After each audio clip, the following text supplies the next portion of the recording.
ঘরে পড়ে রয়েছে মার মৃতদেহ। পাশের ঘরে নিজেকে গৃহবন্দী করে রেখেছে ছেলে। কালচিনি ব্লকের সাতালি চা বাগানের ফিটার লাইনের ঘটনা। সোমবার রাতে খবর পেয়ে মৃতদেহ উদ্ধার করে পুলিশ। অপরদিকে এই ঘটনাকে ঘিরে ব্যাপক চাঞ্চল্য ছড়িয়েছে এলাকায়। স্থানীয় সূত্রে খবর, বাগানের ফিটার লাইনে থাকতেন বাগানেরই কর্মী আবির তির্কি, বয়স ৩০, ও সোমালি তির্কি, বয়স ৬০।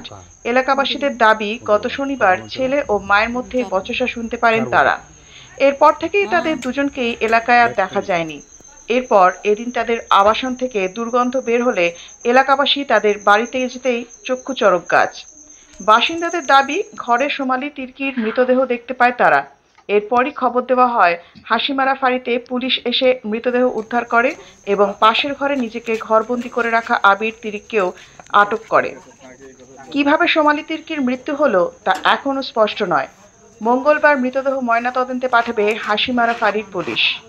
আলিপুরদুয়ার থেকে সত্যম নিউজের বিশেষ রিপোর্ট। আপনাদের সাথে আমি সুদীপা।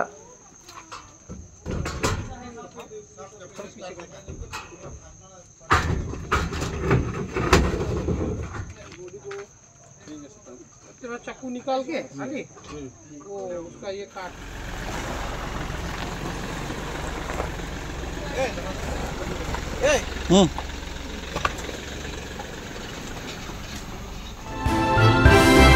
ভয় নয়, আপোষ নয়, শুধু সত্য খবর পরিবেশনার প্রত্যয়। সত্যম নিউজ।